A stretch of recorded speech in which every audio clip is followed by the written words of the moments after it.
Good afternoon, everyone. Thank you so much, and we really appreciate your patience. Please bear with us. We do know it's the last panel, which has a lot of pros and cons. As far as I'm concerned, the cons was that I basically had to rewrite my introduction because there were so many things being said today. We are keeping you from your flight. We're keeping you from the lovely experience to see the FFIs. And congratulations again to the Romazza team for this great achievement. We will talk about that. But now we are building somewhat on what was said earlier. So we're looking at against its finance, it's against about money, really what usually moves a lot of industries, including ours, let's be honest. And another acronym that I found out today is ALEG. So RP5 is ALEG for CES2+. We have already touched upon CP2, and it was very interesting. We saw a lot of things, a lot of elements. Now we touch upon resilience, and I'm really lucky, actually, to do it with an esteemed panel that they will actually provide you with very different views. My name is Enrico Parini. I'm the Director of Europe Affairs for CANSO, the association that represents all the navigation service providers. With me, on my left, I have Koen Millis, the chairman of the PRB. Then we will go through the PRB a bit. I think maybe we have to refresh our memory about what the PRB actually is. Then thank you also so much, Anka, for actually providing us with the overview of the airlines. It's needed. They're the ones really paying the bill at the end of the day. So it's really important to have them by our side. And then Ferenc, thank you so much, CEO of Hungro Control, and it will provide you with a view of their navigation service providers. Just a couple of thoughts from my side. I think today we saw that resilience is no longer just a topic, but is a strategic necessity. It's clear. Romazza showed us. The Lieutenant General this morning told us the importance and how Romania is actually pushing towards that direction. It's clear we as CANSO, we're gathering a lot of information, a lot of input on how that is happening. But resilience means so much. You may know that ECAC is actually working on a structured dialogue with the EU in October, and the topic will be resilience. So it really is a hot word, but it means a lot of things. It's about innovation, it's about financing, it's about independence, it's about strategic autonomy. I'm not going to go through the Draghi report again, but there are so many elements that we have to be considering. And with our esteemed panelists today, we will see how we can actually finance it. We can make sure that we will be working in a system that allows for that to be actually happening, to be structured, and to be sustainable in the long run. So that being said, so Koen, I will start with you. As I said, PRB, it used to be performance review body. As of December 1st, 2024, is actually performance review board. So things have been changing. Oddly enough, same acronym, but things have changed. So I will leave you the floor to tell us a bit about the PRB, your thoughts on RP5, and then we will talk about a bit later about resilience. Thank you. First, thank you for the question. It's important that I can explain in a few words the role of the PRB because there is some confusion on what we are actually doing. Now, if you look at the ANSPs, within their airspace, they are a monopoly. They are not challenged, their market is not challenged within their airspace, which is logic. But in this type of setups, you normally get a regulatory body who takes care of the market conditions. For the ANSPs, this regulatory body is the European Commission, so not the PRB. It's the European Commission who's regulatory body. But they are doing this not on their own. They are helped by two entities.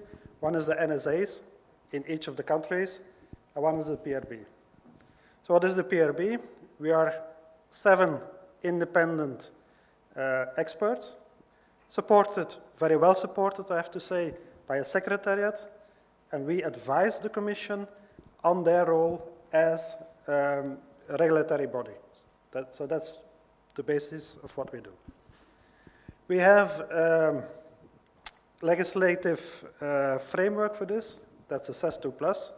The CES2+ has given us 4 areas to work on: safety, cost, capacity, and environment. So everything that we do is related to one of those 4 elements. Now, coming to RP5.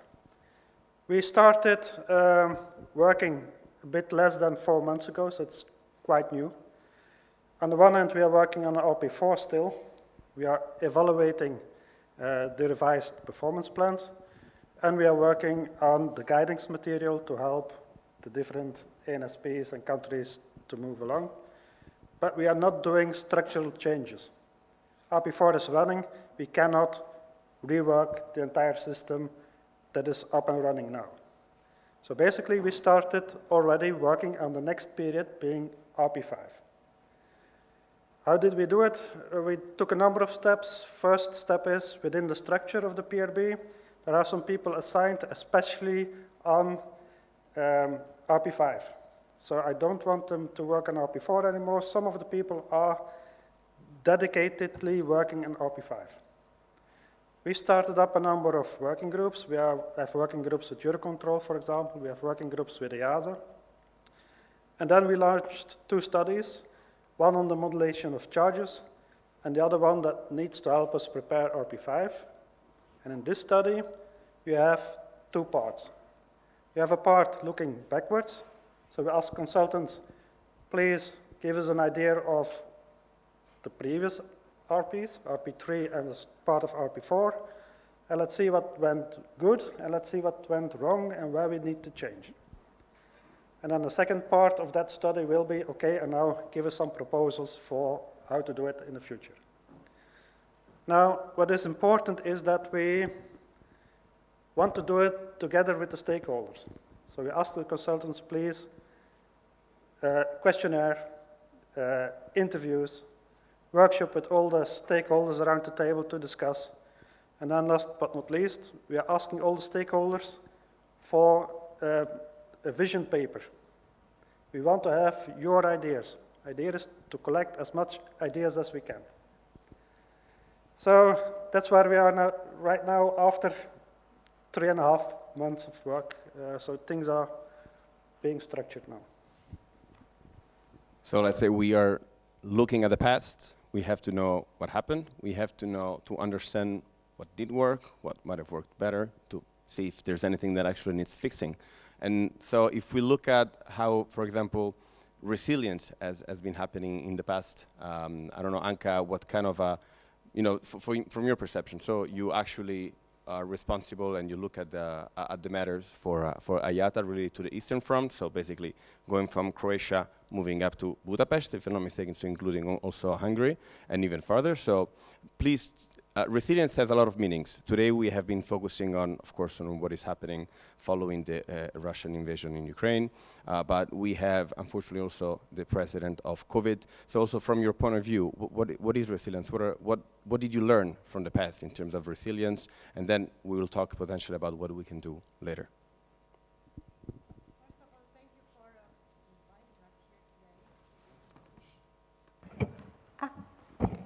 First of all, thank you for inviting us here today.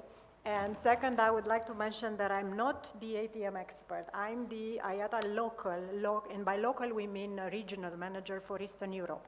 And by Eastern Europe, we mean from Poland downwards to Bulgaria, North Macedonia, from eastbound from Slovenia, westbound Slovenia, eastbound Moldova. And now about resilience. In our part of the world, we were born resilient because we survived so many shocks. So it's not only about people, it's about also the systems, the ATMs, and as Razvan was mentioning, that we are the most, our area is the most reliable.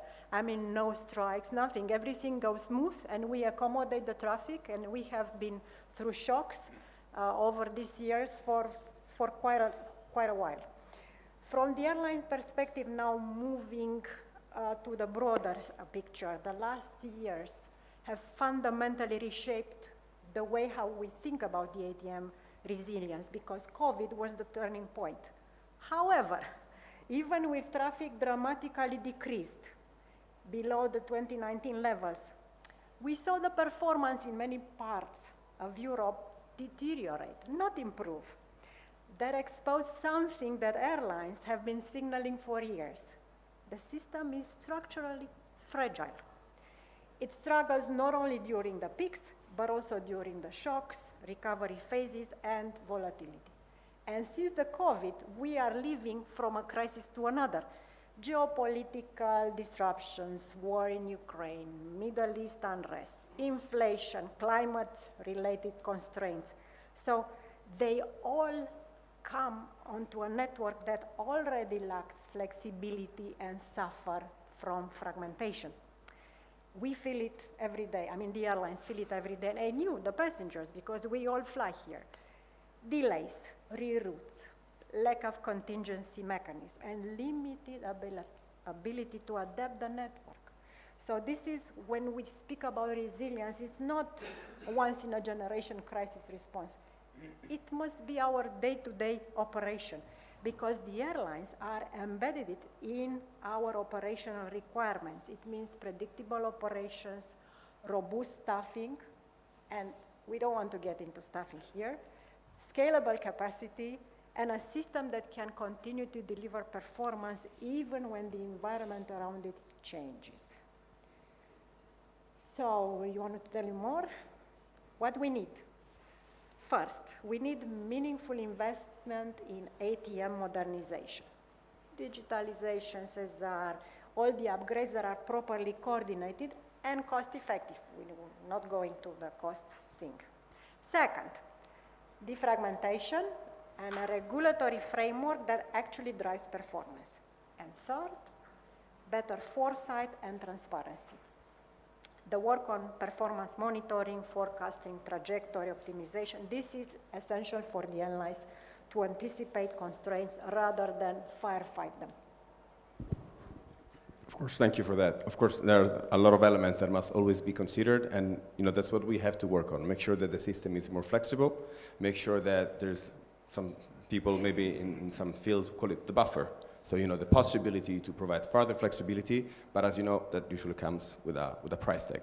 So those are all things that have to be duly considered. And now if I think about hunger or control, I know that you are ready, you are thinking about resilience, you want to be resilient. So Ferenc, I'd like to hear from you, what is your view and your strategy and how you're acting on it? Thank you. I hope that we do not only want to be resilient, but we are resilient. So, first of all, big thank you for Romazza for organizing this fantastic event.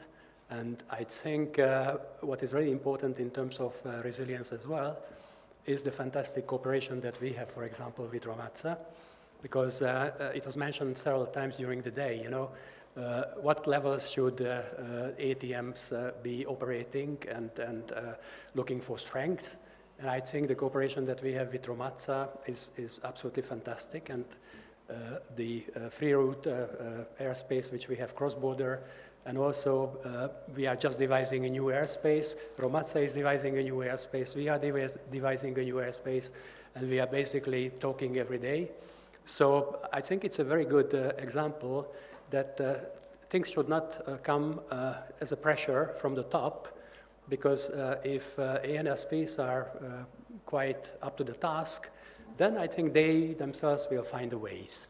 I have never signed up to the notion of big is beautiful, and I don't think that one entity which is big will be able to function more efficiently than, let's say, several ANSPs who are basically all efficient and production-oriented and really doing what they must do.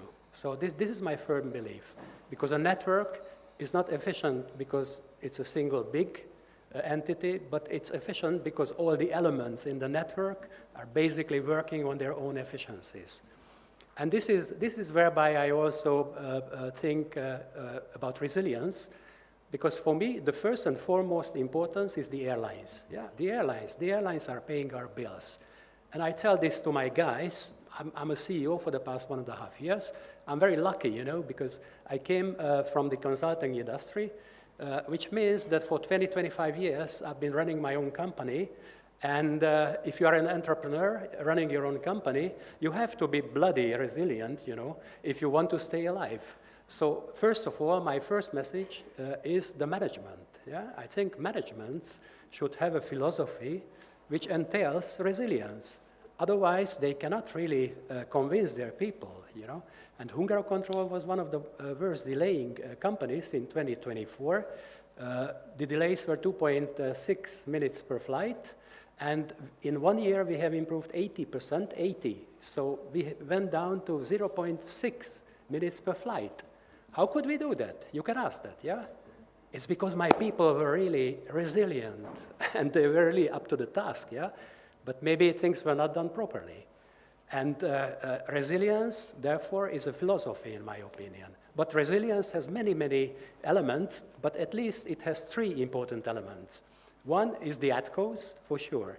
Second is technology, and the third is financial resilience. And these elements are all worth discussing, because I think this is where the devil is basically embedded. So concerning ATCOs, last year we have signed a 5-year agreement with the unions. It was extremely important, extremely important. My people can look ahead 5 years, and they know how much they will earn. And I also have the stability of the RPs to build on, which is extremely important. And as a guy coming from outside and not being part of the industry for the past 20 years, you know, I think it's a God-given opportunity to the ANSPs that the financing is really a stable financing. And I think it was a really, really great achievement. I think it was a fantastic achievement, also on the part of the Commission. But what I wouldn't, let's say, sign to is to try to explain on micro level how we can become better when we ourselves know how we can become better. I think Hungarocontrol's performance from 1 year to the other really proves that. And concerning the RPs, that's an interesting question, you know, and it raises so many things. Because I think the aims are really not correct. Because everybody is talking about delays. Delay is a cause. Delay is a result of something. Delay is a result of capacity shortage, usually, in most cases. So why we are not talking about capacity? Why everybody is talking about delays? That's really strange to me. And the current RP, of course, heavily concentrates on delays. Yeah? We are penalized if we are delaying, yes? But nobody cares, you know, what's the question with the underlying infrastructure, yeah? And also buzzwords like ATCO mobility. My God, you know, ATCO mobility. Whoever invented ATCO mobility, I think, is not really aware how different the various airspaces are in complexity. These are bloody different airspaces. You cannot move one ATCO to the other ATCO, and this again is something which is I think, an important example why an ANSP cannot take over a different ANSP's airspace in 6 months. This will never happen. This will never happen because the airspaces are so complex and so different. Hungarian airspace is medium complexity. We are on par with Austria. And we have Vienna approach, we have Bratislava approach, we have crisscrossing traffic because we have 35% plus traffic as a result of the Ukrainian war compared to 2019, 35%, yes. And it was a completely different RP when we were planning for this, yeah? So I think many, many things need to be reformed and buzzwords should be forgotten, yeah? ATCO mobility. We are employing now unemployed ATCOs from the Baltic states. And it's a program, yeah? So we have an assessment. And out of 5 well-trained, experienced, really good ATCOs from the Baltic states, maybe 2 will make it to the Hungarian airspace after 1.5 years training. So how anyone can imagine that another country's airspace can be managed by somebody else remotely? It can, yes, because we are the only ANSP in Europe who is managing a different airspace, which is the K4 sector, yeah? We are the only. But why? Because the K4 sector is so simple. It is a very simple sector, just level flights, yeah? north-south. So that's so much about resilience, yeah?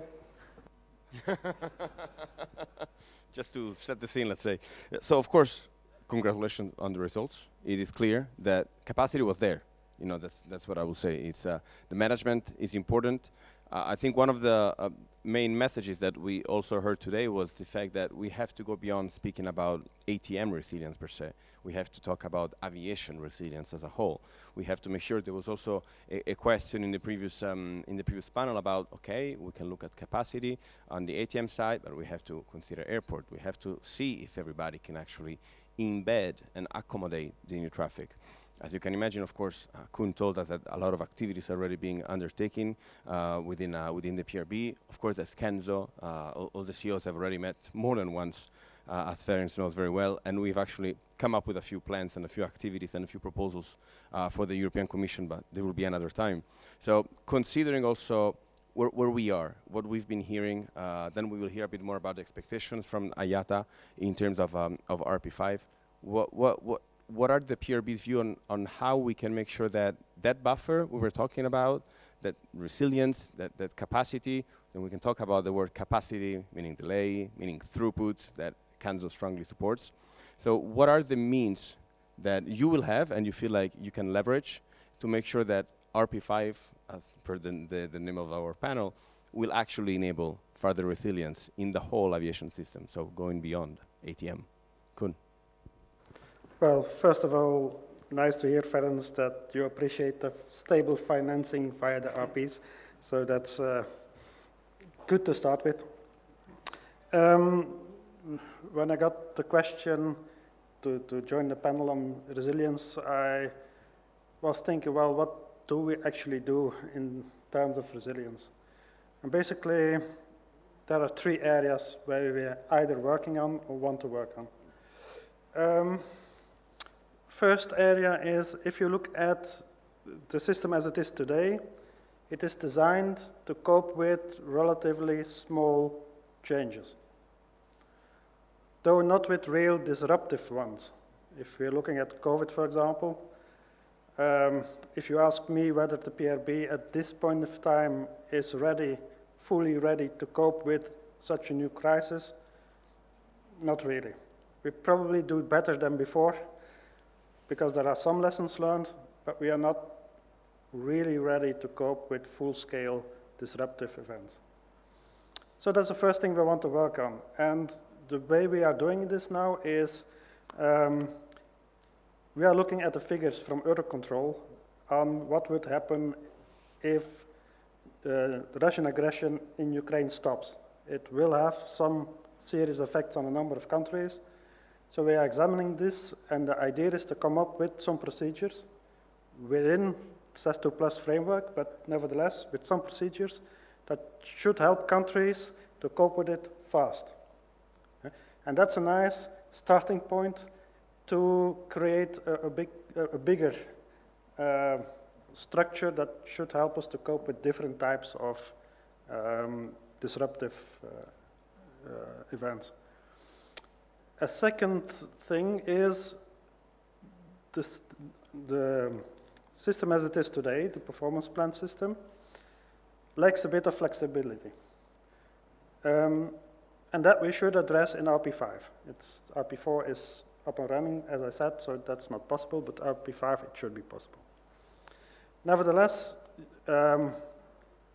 we should keep an eye on the long-term goals that we want to achieve, and we have to keep an eye on the tasks that are given to us as a PRB, supporting the Commission in their task as oversight body.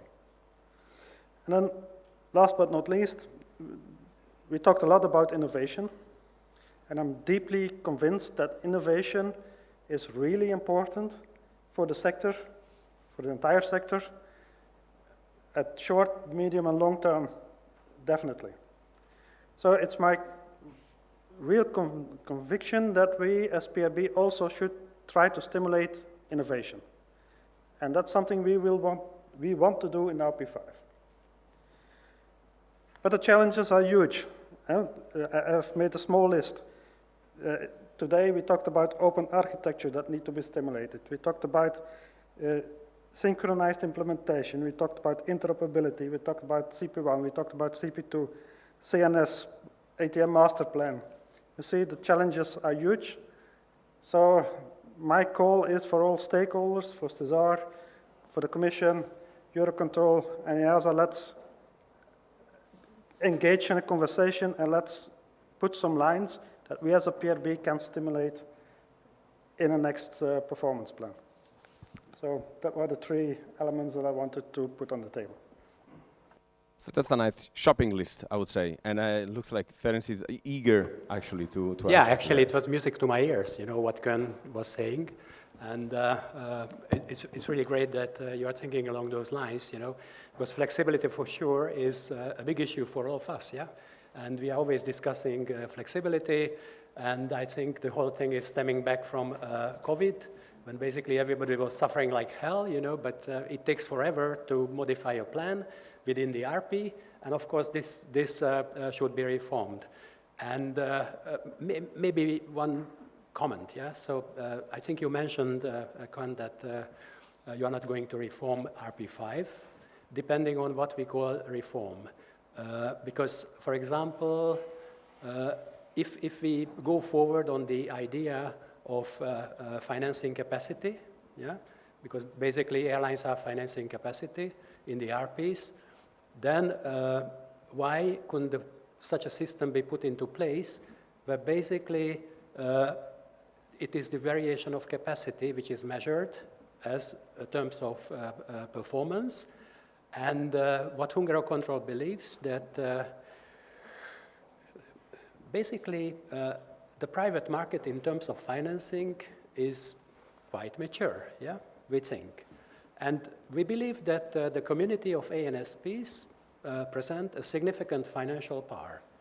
So instead of facing, let's say, these endless negotiations, you know, with some of the unfortunate ANSPs who lost their revenues from one day to the other, why don't we put a system into place where basically the community of the ANSPs is financing a loan in case it's needed, of course, in case it's needed in dire straits on market terms and market levels. Because I think airlines also like the idea of financing on market terms, because those are usually reflecting realities. Sorry, yeah. Thank you for that, Ferenc. Thank you for your thought. I see Anka like potentially agreeing. It was going to be your turn to tell us about your views. You know, what do you expect out of RP5? I mean, we already heard things that I'm sure you get on board, meaning about flexibility, meaning about the importance of innovation and acknowledging, and of course, at the end, having a system that is resilient, e.g. being able to cope with peak of traffic, but also with potential sudden loss of traffic. So what are your views and, let's say, wish list on the RP5? They are more or less the same that you were mentioning here. RP5 is a pivotal moment. It's the first performance fully shaped by Single European Sky 2+.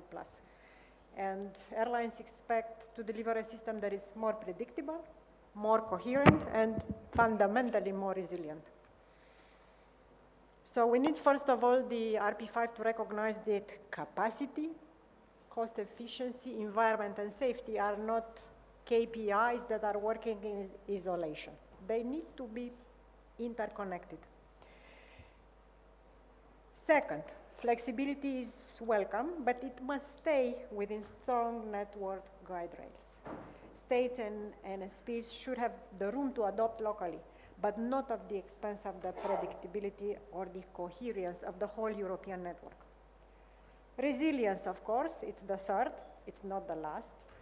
After years of these disruptions, geopolitical, war, airspace closure, robustness is a must. So RP5 must deliver realistic capacity planning, timely investment, and strong cross-border cooperation. It was mentioned several times here in this conference. And finally, coming to money, airlines expect a more predictable and accountable performance system. RP5 should ensure that capacity is delivered in line with network needs, and the NSP investments are fully aligned with the operational realities. So predictability, accountability, those are all things that the whole aviation Connect through stands behind. It requires strong collaboration, it requires data information, it requires proper planning that requires for everybody to be sharing the data in due time, the information and the planning. And so I'm sure that those are elements that you want to get on also, Ferenc. I'd just like to ask one question from Anka. In the current RPs, we have kind of a controversial system in place, which they call efficiency improvement, which means every year we have to be more cost efficient in terms of per flight costs. And this goes on forever. So how do you think, is it sustainable to have such an efficiency measure in place when basically we are talking about continuous capacity expansion needs, because the airline industry's business model is completely different than the ANSP's business model. The airline industry is a completely free industry. And of course, we do our best. We strive, to serve it. But we are infrastructure providers with very high fixed costs, and we have to look ahead for 10 years. In fact, we just prepared a 10-year strategy. And I can tell you that on a busy day last year, we had 4,200 flights, and we are planning now for 7,000 flights for 2035. But it has to be financed. And the question is, what will be basically the stakeholder discussion forum which will sign off all these, Because I still remember the stakeholder discussions with the airlines, with all due respect, when basically they were questioning every cent of that we have spent. And I think that's not sustainable. Well, they are questioning because they pay. At the end of the day, they are funding this. But then we cannot provide the capacity, yeah? We go back to the matter of interdependency. That is one of the main elements that we always have to consider, but it looks like Kun maybe wanted to get on this also. Well, I wanted to react on the things that were said. I don't want to express myself after 3 months on each of the individual measures that we have in place, but I can tell a number of things. One of them is, one of the things that we asked in this study for RP5 is when we look at the past to see whether all of the capacity measures that we have in place, are they fit for purpose? So it might be that some of them will change in RP5, but I want this evaluation to take place so that I can, based upon an analysis, suggest new propositions. But in any case, whatever we put in place, and that's something I'm really pushing at, I want it to be smart. In that sense, it needs to be measurable, it needs to be achievable and realistic. That's one part. And the other part is, we also need to have the right capabilities to impose things. If things are promised, they need to be delivered, and if not, I want to have the capabilities to push for it. And interdependencies, yes, we are fully aware that there are interdependencies, and also this we need to examine a bit more closely before I can express some directions we are heading at. So we do seem to agree on the relevance of interdependency, and of course we look forward to hearing from you in this regard. Ferenc, and then maybe if you want, we can have a look at address a couple of questions, being cautious of time. But please, Ferenc. Yeah, just on still resilience, I think it was really important what Kwan mentioned, and I think one important element is the ATCO training, which is I think one of the heaviest issues for all the ANSPs. And when I say that, also the airlines should have some understanding, because out of 1,000 people, maybe 10 will make it to become an ATCO, and that will take 2 years. So I just read yesterday, that Ryanair is adding 300 planes to its existing fleet of 650 planes next year in 27. So the question is, how can the ANSPs keep the pace fixed into a 5-year, let's say, more or less, today it's quite rigid system, when the airline industry, understandably, is competing with each other and expanding like hell, yeah? And it's fantastic, because I really love to serve the airlines, yeah? And I always go to the airlines and tell them, you are my partners, you pay my salary, so I'll do what you want me to do. But there are certain things I cannot do. I cannot produce 100 more ATCOs tomorrow, yeah? I can certainly understand the problems of ATCOs. However, the airlines were facing a similar problem with the pilots. Somehow they are managing it. What I was hearing from you today, that out of 5 Nordic and Baltic ATCOs, only 2 can be upgraded to Hungarian airspace. Yeah. This is unbelievable, at least for me, from a local perspective. I mean, putting a pilot flying on Air Baltic, flying on Tarom, with the right conversion, it can do it. I will give you one figure. So Hungary accounts for 0.9% of Europe's size, and 10.7% of the air traffic of Europe flows over Hungary. So this is number one. True. Yeah? Number one. Number two, the airspace's complexity is completely different. Hungary is a small airspace. Yes, we have a war, unfortunately, with our Ukrainian neighbors, so nobody can really go that way.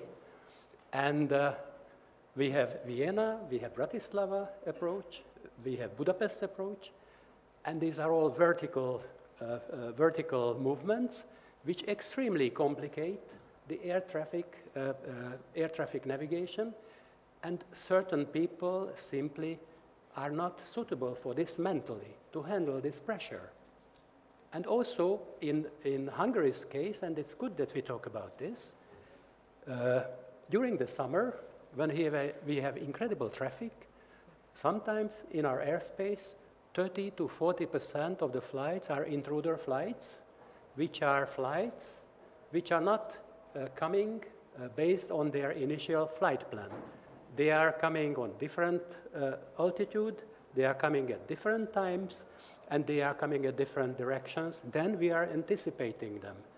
And this is a huge problem also in other parts of Europe, also in Romanian airspace and also in Bulgarian airspace, that basically the flight plan adherence of the airlines should be improved. So basically these are the complexities which ultimately come to a point when out of 5 ATCOs from the Baltic states, only 2 will make it. Because for us, the most important is your safety. We do not want to really give anything on safety, yeah? And please never forget that. Thank you for your explanation. So just to put Anka's mind at ease, do not worry, the Commission is fully aware of these issues, and they have launched a study. If I may have done some free commercial for the Commission, they're quite well aware. I have to say, the coordination is terrific on this regard. There will be a workshop on the 9th of March, and we will kick off to address these topics because there are a lot of implications behind it, in the cost, being the ATCOs, the attractiveness of the sector that is not doing so well, unfortunately, lately. So we have to consider all these elements, and trust me, the ANSP community is really looking into that. So considering also the time, and I do apologize, but as we said with the organization, we will be going through the questions. I have the last question for you that is very quick. If you can, it's one word. So RP5 and resilience, how do we make it? One word, if you can, otherwise I'll allow you up to 3, if there's an end in between.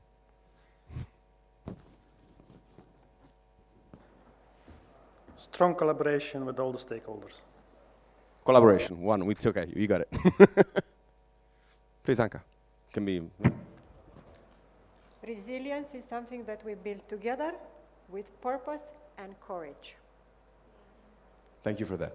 It's a good word of encouragement. I would say vision and cooperation.